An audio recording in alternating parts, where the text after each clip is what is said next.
Well, it's starting to get a little warmer now, and the old tarp that we had them back at the chicken coop to keep the sun off of them, it had got torn and the wind had tore it up pretty good, so we took it down. So we got one of them shade screens like we got on the chicken coop down there. We're gonna try to hang it this afternoon before them storms come in, because there's some storms on the way. We're gonna try to get this done before they do, because it's kind of warmed up a little bit right now, and the sun's going in just a little bit, but it's hot out here right this minute, so we're gonna try to get them a little bit of shade. Got these right here. Get this thing rolled out.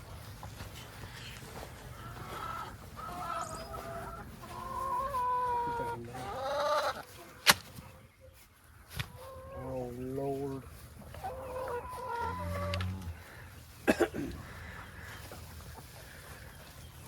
Let's put the green side in. How tall is it gonna be? Oh Lord. It's gonna be up there, ain't it? And how long is it? Ooh-wee. Alright, so that's gonna be about where you want it, ain't it? I think I get to where you want it.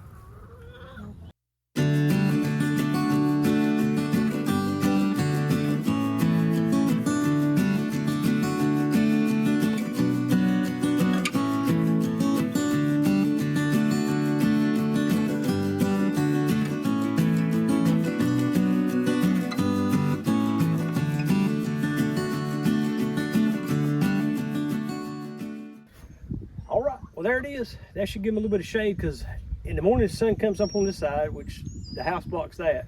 But in the evenings it comes down back over this side, and it really gets hot on this back side of the coop. So that'll give them a right good little span of shade, and I think it'll be all right.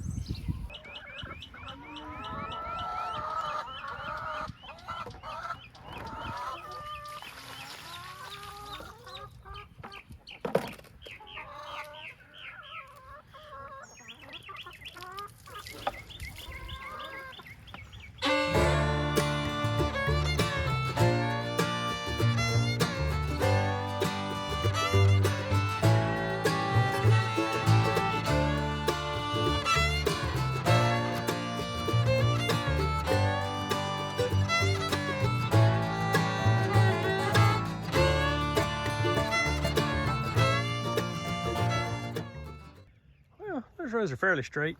Kind of did it by hand there. But they're pretty decent. So, that don't look so bad.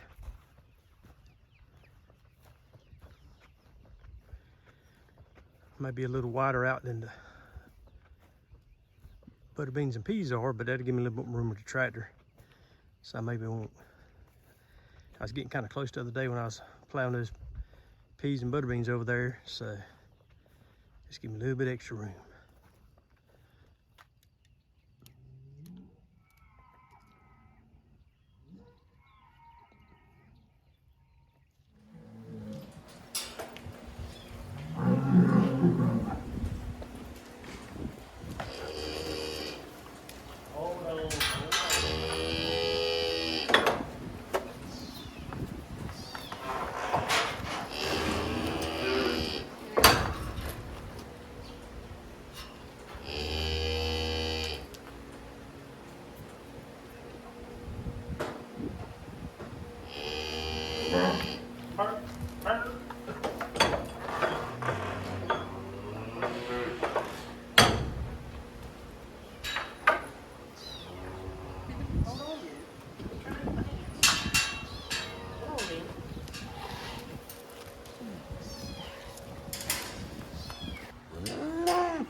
that a long time, ain't you?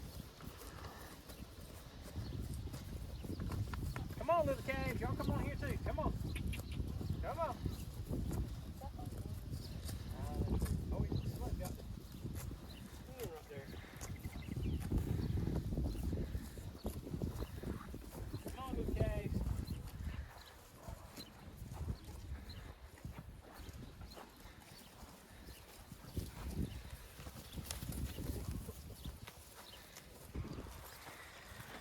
Well, I decided to go ahead and turn them in on it.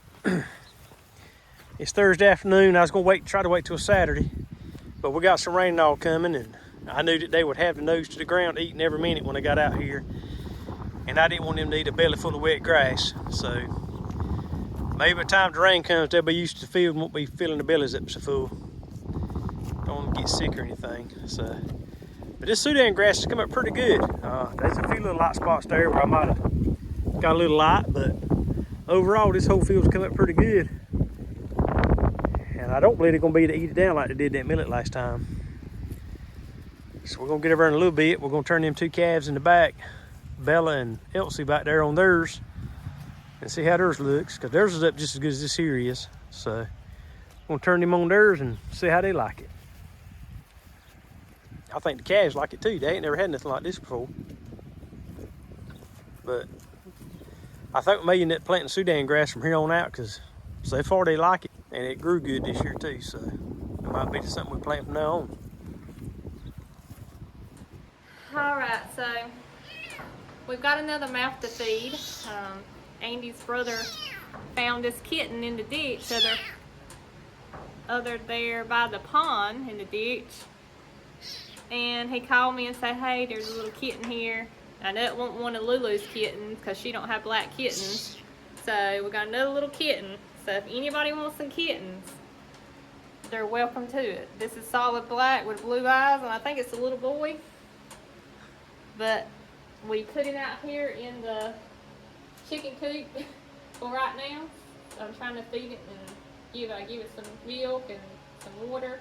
It's eating and drinking, and his little belly's just as fat as it can be.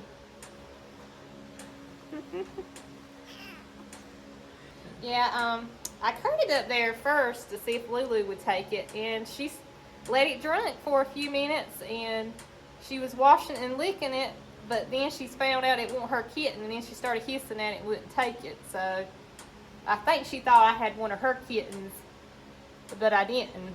I was trying to sneak it in, but she wouldn't take it, so I brought him to the cow barn. And I figured this little chicken pen would be perfect for him for right now. Since he's so little, I don't want nothing to eat him right now. So he's got some cat food. He's eating. I put in some milk in there. He's got some water. He's got a little blankie.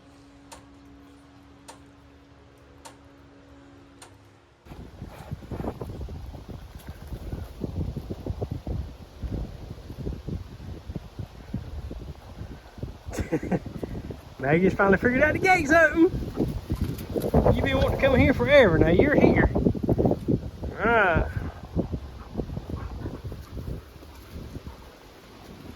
Are you happy to be back in here too? It's your favorite place, ain't it?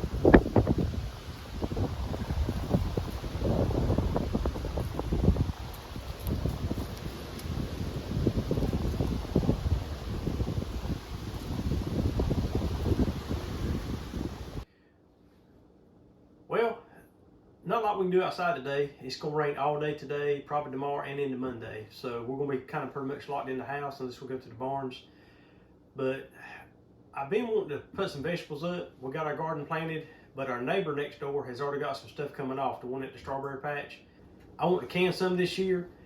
I ordered a pressure canner in the mail the other day, and it came, yesterday? Yeah, sometime like that. Yesterday. So I got it all put together.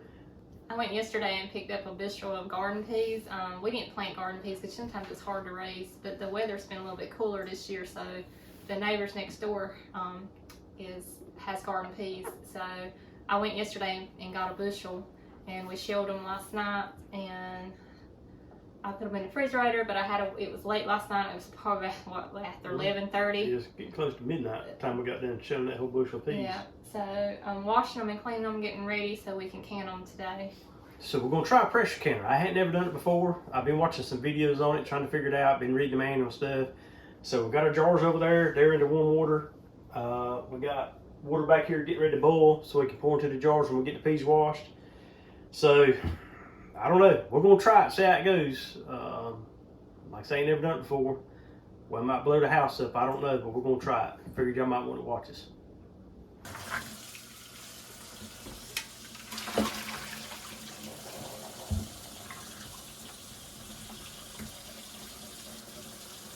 Tell you what, it takes more time to get the peas in already, I think, so far, than it does to get them in the jars.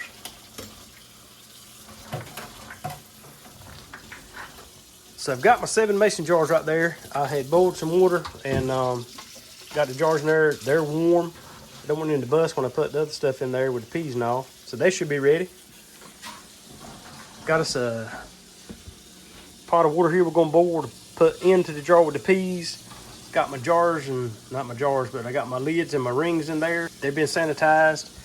And we've got a new crock pot. We got our new pressure cooker right here. And we got they think there's 3 quarts of water in there. The videos, nobody never told me how much water to put in that thing. But for peas, well, it's got lines in there too. I don't know if you can see it on here or not.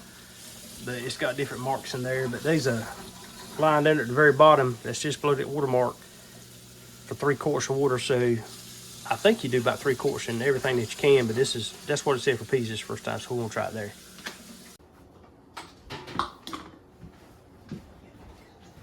Let me just pull, just do it like this.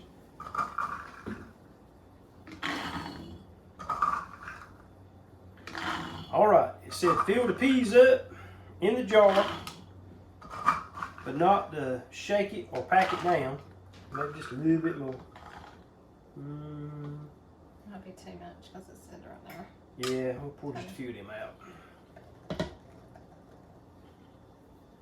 What do you think about that? That's fine. All right, let's do another.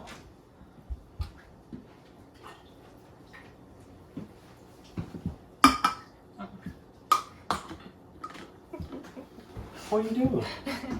I thought this was my phone on. Oh, Lord have mercy.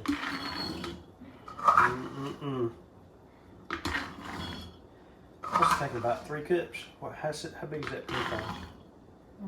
This is a 3/4 cup. About one more, do it. There's a little bit of water in there. Pull that water out. We'll start on that one. Start on that one. I'll do this one.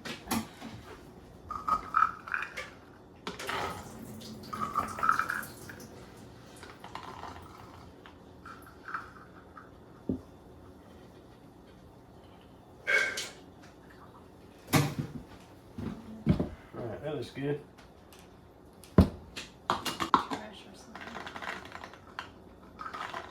Alright, that's probably good. That's it? I think that's it. So we got a whole bucket of peas left over. Alright, now let's get over here and see if we can get our lids on there. I might put our salt in there first. Oh yeah, don't forget the salt. Don't forget the salt. And put that there so the salt won't get Yeah, don't get on the rim. And they say do not use iodized salt, just use regular plain salt. The manual actually said use sea salt or cannon salt, but we don't have that. We're just going to use regular old salt. But I've used it before, so. Yeah, so it ain't gonna hurt nothing. And it says in the manual that it's not really for preserving the vegetables, it's just more for flavor. And it said the reason that they wanted to use canning or pickling salt was, I guess, because regular salt, I forgot what it said, it has a Clouds to jars. it said it had a I forgot what they called it. I'll look at it in a minute and find out. But it had something in it that would kind of make your water in the jars look a little cloudy. So that ain't gonna bother me none. Alright, so we got a teaspoon of salt in each jar. And now we're gonna try to get ready to get the lids put on and get them in the can. Alright, so what I'm gonna do now is I'm gonna put the water in here and fill these jars up with water. And I got my water, it's boiling water. Matter of fact, I'm gonna turn it down a little bit now, so because I don't want it really to be too bad. And I went ahead and turned the burner on for the pressure cooker too, so it'd be warmed up a little bit so the water in the pressure cooker is not really cold and these hot jars go in there. So it says just fill them right up to about 1 inch head space. So we're going to see how that does.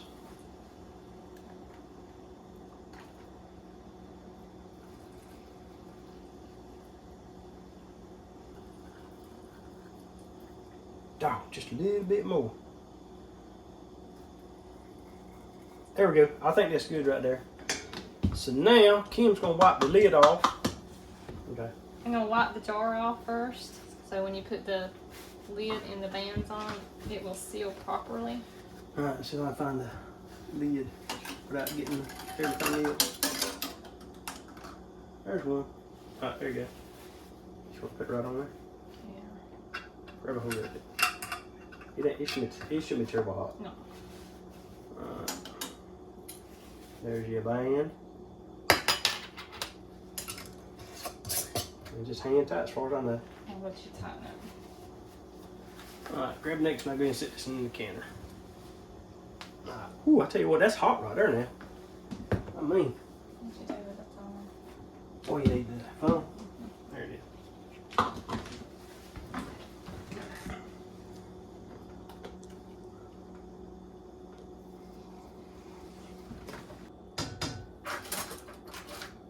Say to do that? I know string fingers would do it.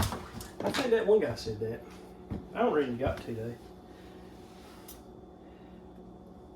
Yeah, look at the bubbles in there. Yeah, we forgot this part. I don't know if you're supposed to do it this way or not, but there's a lot of bubbles in there. And I think I saw one video, the guy, he was doing this. But I don't know. I don't think it's going to hurt nothing because they're not really crammed in there. It don't look like they're floating around pretty good. So, but we're going to do it anyway, just to be on the safe side. All right, the last jar going in.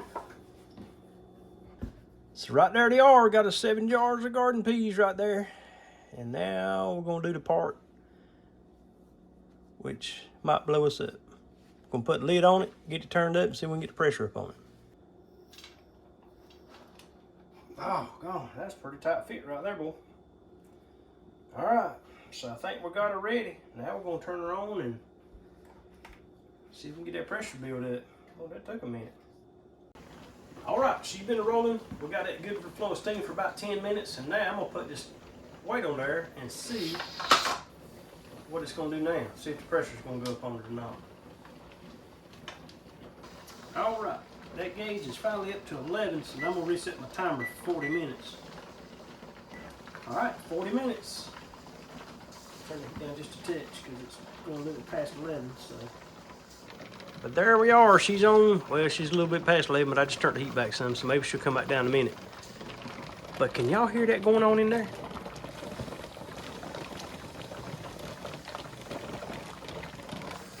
Thing had me a little bit worried a while ago. We're going to see how she does. We're going to wait for the timer to go off and come back and see how she looks. All right, the timer's going off. We've turned the heat off, and I'm going to slide it over here to a burner that's not hot and let it cool off.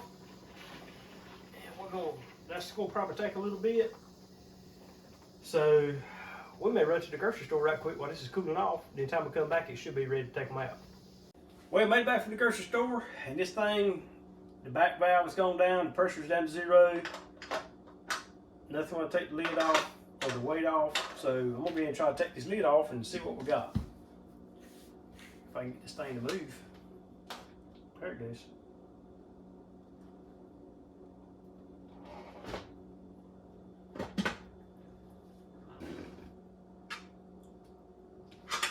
All right, boy, it's still mighty hot in there. So, start getting these jars out, sitting on this towel over here.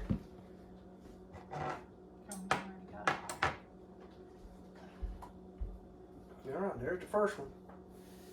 All right, let's see how they're gonna do. They said don't set them real close together because they'll keep drawing heat off each other. So I'm gonna set these here over here. The fellow we saw before just threw his on there just for a few minutes, just to not to keep the heat in, but he just did that to get the water off the top of the lids. So we're gonna let that see if this towel draw that water up a minute. Get this poured out, see if we can get our pot knob cleaned back up. Well, our first experience at pressure canning, I think turned out to be pretty good. I was a little worried in the beginning because that pressure canner was making a lot of fuss. But once we got the steam boiled off for 10 minutes, then we got the weight on the top, then the pressure gauge started going up, and we got the temperature set just right. Once we got to that part, everything was good. So all of them have sealed, all the lids are popped down, they're good and tight. Kim went there a while ago and got a magic marker or something out and wrote all the dates on the top of them, the date that we canned them. So all we got to do now is put them on the shelf in there and just, we'll get hungry, we'll get some peas. But we did have enough left over at the bushel. We didn't have enough to do another whole canning with 7 jars, so we didn't want to just do 1 jar. So for those, we actually blanched them and put them in bags. How many would it do? Two quart bags. Had 2 quart bags left over, which weren't enough to do another 2 quart jars and get the canner back up and running for that. So we blanched those, put them in the bags, got them in the freezer, and we still had enough left over for supper last night. So Kim made some garden pea pastry last night. If you hadn't ever had garden pea pastry, you ought to try it. I'm sure there's some recipes online, and if nothing else, we'll make another batch one time in video to kind of show y'all how we do it. But that was some good eating last night, something that a good stick to your ribs, and if you hadn't ever had it, you ought to try it. So we're gonna go there now and get these put back on the shelf where we need them, and we're looking forward to something else we can get in can. We're gonna get it with the neighbor next week. We got these from the neighbor at the strawberry patch next door, and so we're gonna call them hopefully tomorrow and see if they got any more. We're gonna try to can some more. Want to put a lot more peas this year, string beans. Want to do a lot of canning this year, and that way we have plenty to eat through the winter next year. And so we're gonna give them a call, and we'll probably do more canning here soon, I hope. Well, it's still raining here, and we've needed the rain. It's rained what here, last day and a half or so, probably. So we needed the rain anyway. It's helping the garden. It's helping the Sudan grass come up really good, especially since I got the cows turned on it now. They've been on about, what, 3 days now? And well, we turned them on Thursday here this Sunday afternoon. So they hadn't really made a dent in it yet, which is, I'm glad of that. It's really come up good. But this little bit of rain we got coming has helped it out. It's helped the garden out. It's not been a real heavy rain. It's been a good steady rain, kind of looked to a light mist on and off back and forth. So it's been a good rain. We've needed it. So we decided we'd come here this afternoon, throw the cows a little bit of feed.